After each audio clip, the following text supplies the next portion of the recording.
right now to give people immediate relief.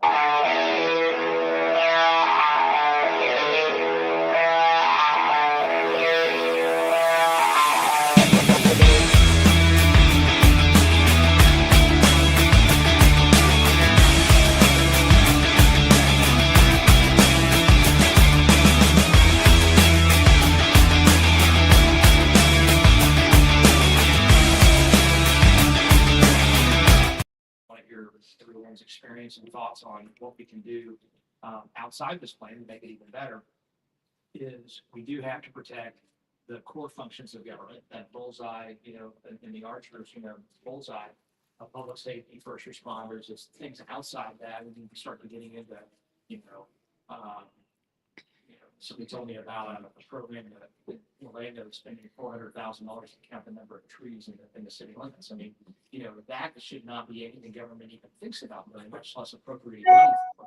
And that money needs to be in our pockets. And so there is a way for us to bring those local governments that are doing that kind of thing, certainly to reduce their costs, get back to what government's supposed to do, protect us, support the rule of law, keep us safe, and not wasting money. So with that, I'd love to, we can go around the room clockwise, counterclockwise, but get everybody to say, if you don't mind, say a few words, or we can do, since it's a larger group, just, it's easier just to raise your hand and introduce yourself. And I'd like to hear everybody's stories and what they're thinking about this topic or any other affordability topic. Because our Florida affordability plan is not just property taxes, but it's also insurance, what we can do there, healthcare, education, and then how do we make sure we have a climate where we have good job growth and better jobs? What can we do to protect against further erosion, but also better opportunities? So with that, we'd like to get started. My name's Paul. We talk about preserving the core functions of government and what the loss of property taxes might mean to funding those core functions. And yet at the same time, the commercial lobby has effectively eliminated sales tax on commercial rentals. So you still pay rentals in the state of Florida for residential rentals, short-term rentals, but you don't for commercial properties. Not to speak against the commercial properties, but if we're going to look out for the citizens of the state of Florida, it's the homeowners that we need to prioritize if we're going to provide some kind of a tax break. And the only reason it doesn't seem like it's happened is because they don't have the same time that commercial rentals. We eliminated it, so we're the only state in the country at the time that have a tax on commercial rent. Say you're a small business and you're leasing, you pay money not only for rent, but you pay a sales tax on that rent. It's about $1.9 billion in our state budget. But the way we got around that, the way we fixed it is we did incorporate an online entities that are out of the state. They weren't paying any sales tax. We required them to pay what Florida-based business has to pay a brick and mortar company. They have to pay sales tax to like an Amazon or something like that to buy things from. Now they pay sales tax equal to Florida businesses, which is totally appropriate. And so that gave us the additional revenue to say, let's get rid of this commercial lease tax so that, our brick and mortar companies are not disadvantaged. And it goes in line very much in our motto is Florida first, making sure we're taking care of Florida businesses, Florida workers, Florida families, in all aspects to protect them and stand for their freedom. Yes, ma'am. Good morning. My name is Sara. I am a business owner, so in the city of Baltimore. Speaking about the taxes from the leases, for small business, that's a big that, eliminating those taxes so the small business can have that additional revenue to even expand, to even get more people, more employees, so I think that has, been a big impact.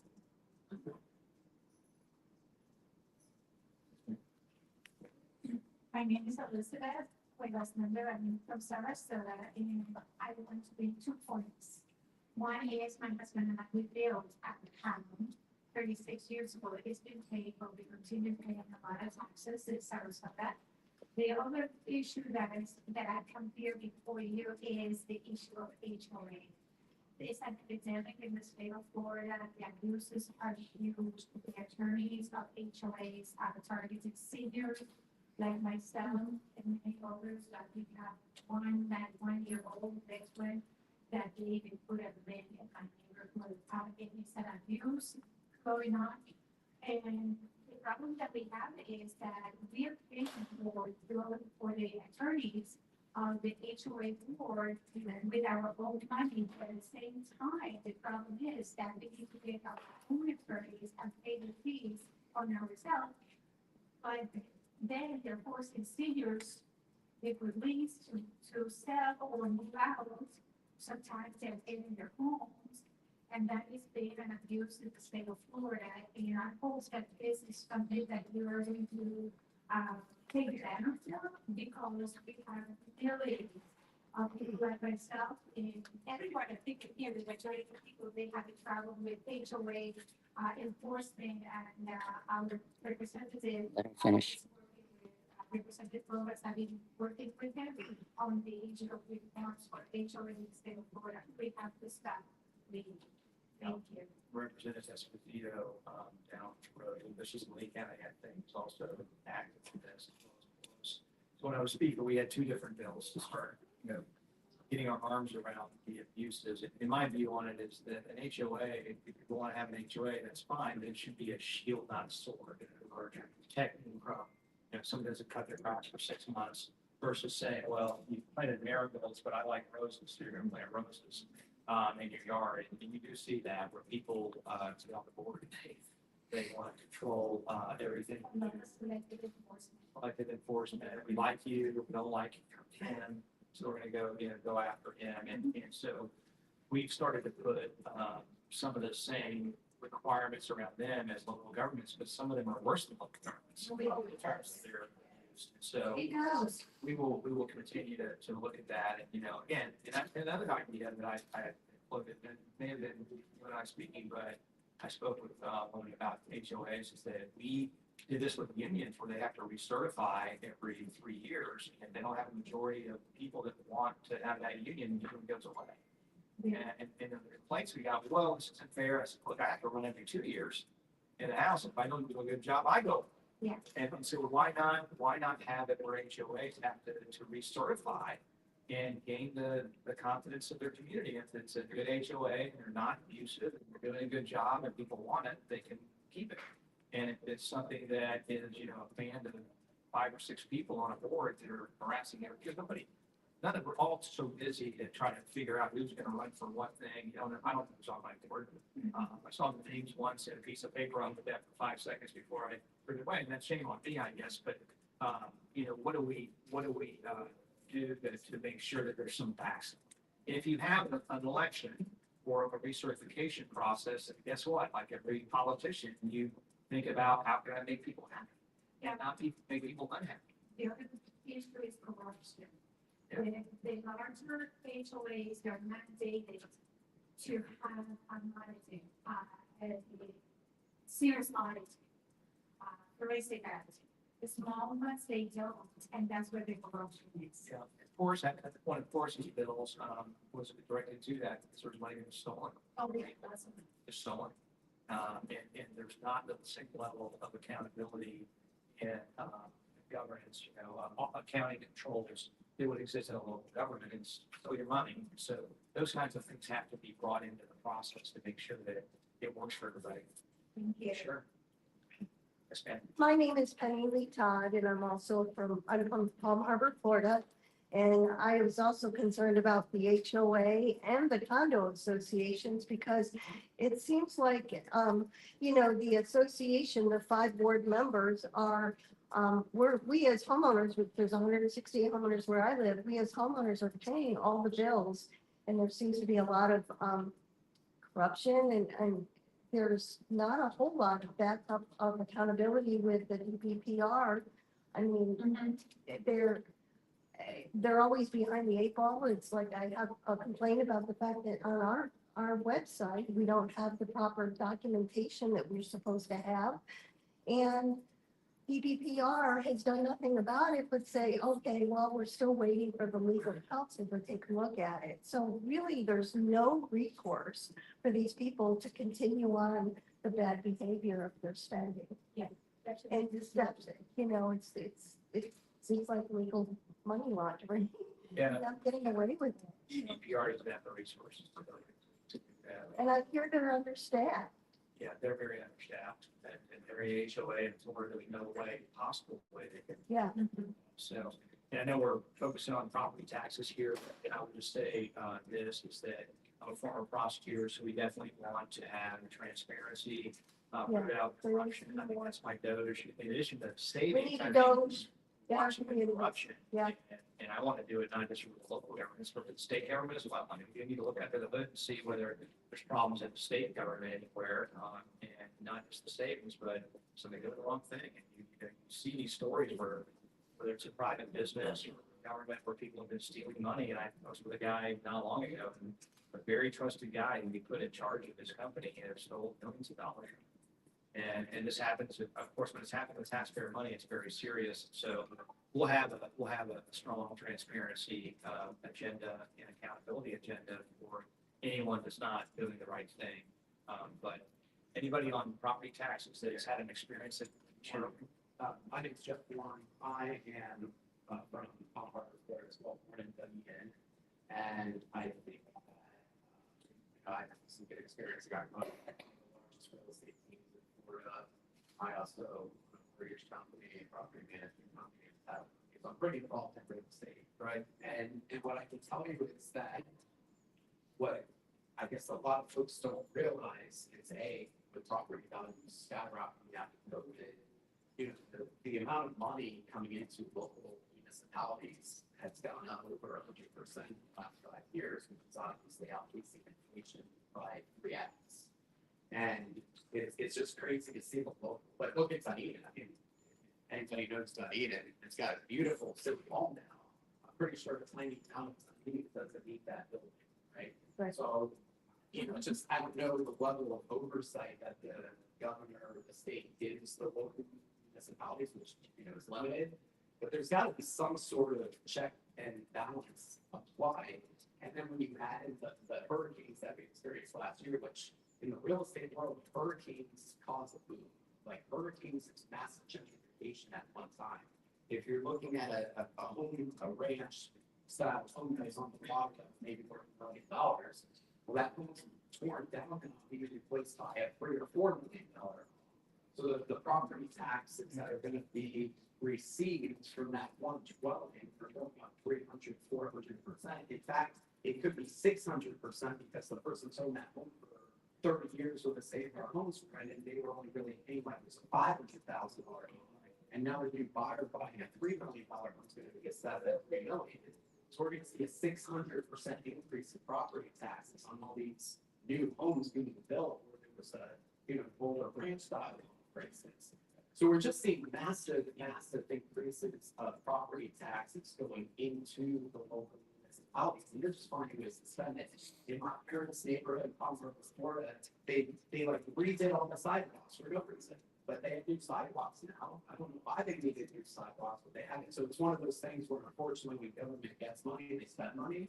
So there's got to be some sort of rollback because the amount of money that Nelson County is going to be taking probably 2 years from now, if you look at 27 in your future past, is probably going to be up 150% in revenue from pre-COVID numbers.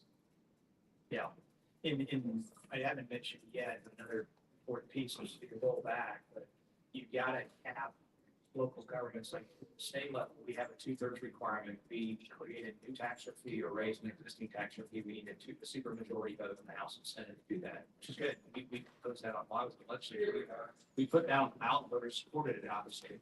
We did that for ourselves. The local government doesn't have that. So I want to make sure that it's not growing, local government's not growing faster than population growth and income. And that's really, to me, that's where they can make the argument, hey, you know, we're doing growing surfacely that's that kind of demand. But as you said, it's 2x, 3x times that is what it's going up right now, and our income just simply can't keep up. So you've got on the backside that have a cap. and say, okay, you can't grow faster than population plus incomes in your area, which they're up here now. And then if you're going to try to do that for whatever reason, you have there's some extraordinary thing, or your kids are in fourths at school and you want to do some kind of increase, there has to be a 2/3 vote, super majority vote, like we have in the legislature. And I'd also like to see vote referendum from the voters on the next election to say, okay, we agree or disagree with that decision. So you have a backstop, and you can say, look, make the case, more schools or whatever the argument is. And I've seen that happen. We had a 0.5-cent sales tax, not in my county, but for schools up in St. John's. The voters approved it. And it's very ruby red county, but they knew what it was for.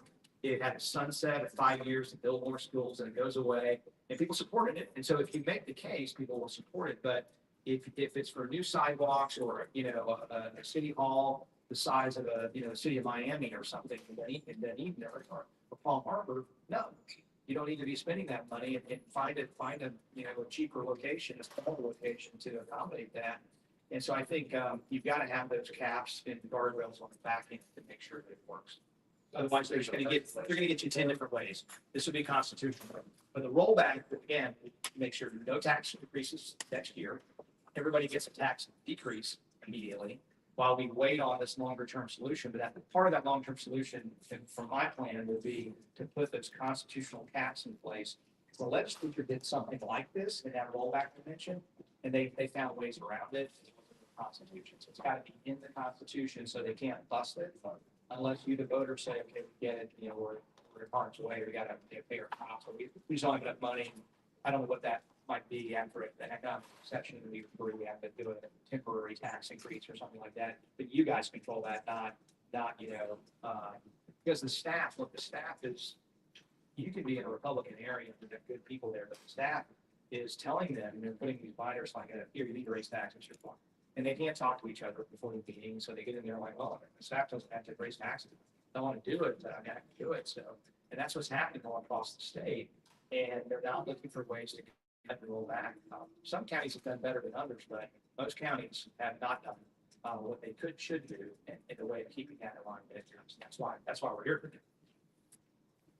Hi, I'm Debbie Faulkner. I'm an attorney in Oldsmar, Florida, and I invited my best realtor team, which is Jeff, Janet, and Lisa at the end, my favorite realtors that are really involved in the industry.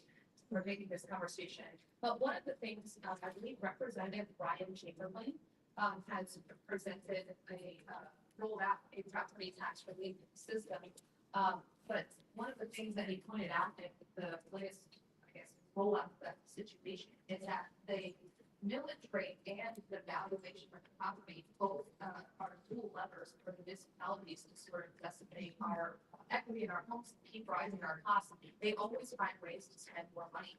And I think that one of the only ways that the state can put a control on the municipalities and the local jurisdictions and counties is by tying it to some sort of state revenue. Like if you are going to lose DOT funds, or you are going to, like, money is what talks, and the words walk, right? Like we have to, I think the state control and having a constitutional amendment that ties into inflation and incomes, and I think real dollars that are able to be spent by people. Property tax relief for seniors is a huge issue. I see it as I'm an estate planning and small business attorney and for 17 years. And we need to do relief for especially low income people and seniors. We also, a lot of people are renting, and these are all passed along in rents for the low income people among us, and they cannot keep up. I mean, my hairdresser was 20 years old, is paying as much for both one bedroom apartment as I paid for my home. The things I entered the market at the right time, which by doing a great job, you as Speaker and Governor DeSantis and others have implemented such great reform in the past 5 years. Our property tax values have skyrocketed. But that shouldn't be a painful event for the citizens and the people that we serve in our businesses and for real estate investors among us. I'm sure that they want many. I mean, and that's actually they're basically kind of regret the fact that our property values have expanded. Now we owe so much more money. We should all be celebrating the fact that Florida has become a desired place for people to relocate. But in order to have that celebration sort of attitude, taxes, we have to not have our property taxes tied to our state's expense. Really, what we're seeing now is I want to know, do you have any ideas as to how the state can, I mean, we have, there's totally a purpose that affects our property taxes.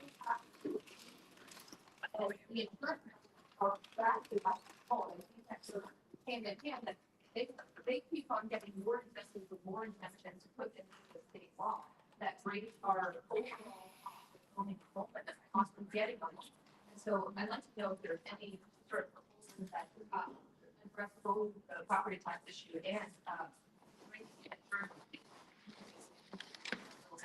and ads. You know, when I was speaking, we after before we had, and we want to still do, some of the most expensive automobile insurance in the country. And I'll give you an example. Come out of the Publix and the guy's needing to click by your car, so it's like, I have to windshield. Well, that's interesting. I didn't look back at my windshield. Excuse me. No, straight right there, sweetie. You're fine.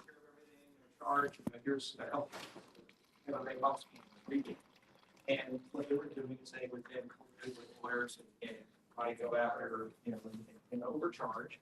Insurance company would say no, they got one more dollar than the insurance company offered. They got all their fees like $75,000, and we were paying consequences of that. There were 80,000 of these windshield cases alone in the state of Florida prior to our reforms, and this year they're going to be down around 6,000 or 7,000, which are probably the legitimate ones, and where the insurance company's not doing the right thing. So when I was speaker, we focused on the consumer and said, okay, let's get rid of the garbage litigation over here. Let's hold insurers accountability over here with the insurer accountability bill and focus on what's best for consumers. And by doing that, we're seeing automobile rates have gone down in the state of Florida in this last 12 months. They're expected to go down further. State Farm's announced another 10% increase on January 1. And that's real progress. And so that's the kind of leadership we need to bring down costs on property taxes on these other areas. It's something that I did as speaker. Homeowners are a little bit slower there, but we see a lot of new insurers coming into the market. And what I tell people in events is if your insurance homeowners is not going down, you really should shop it because there's many more insurers in the game now, and they will keep for your business. And so I think in this upcoming year, you're going to start seeing some very significant, hopefully very significant increase here homeowners insurance as well. But it's a slow, it's like turning the Titanic. Unlike property taxes, where we can do this, what we're proposing today, and get relief immediately for people. Insurance is a multi-year effort. We need to continue to have from parking programs, which is saving people with $1,000+ of the premiums, and also all of us.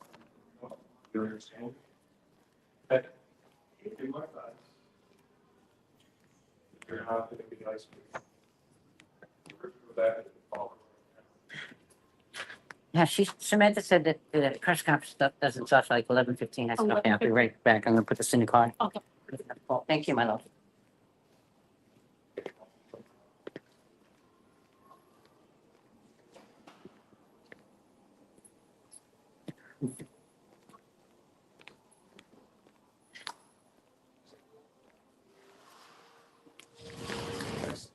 I'll be back.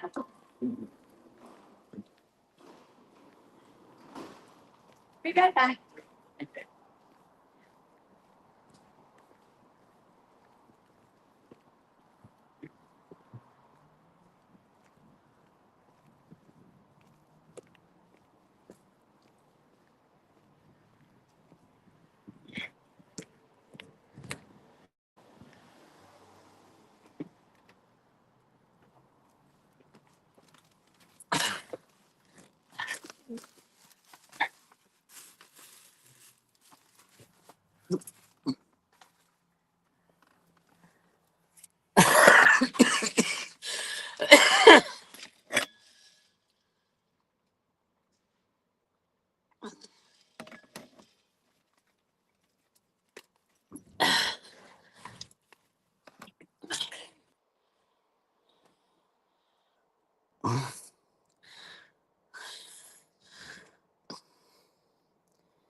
That was the roundtable portion of it.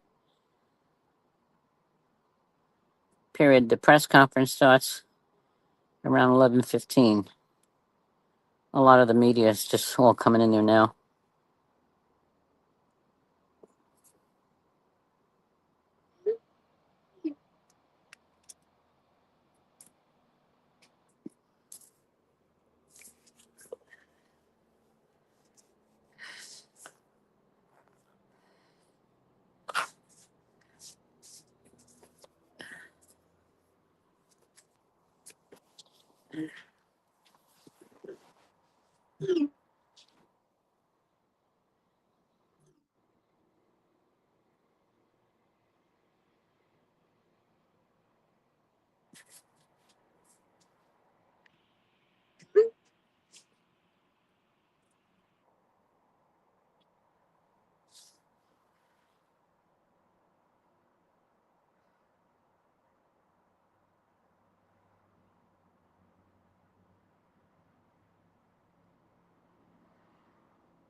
Mhm.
This election is filled with promises of tax cuts that will go nowhere.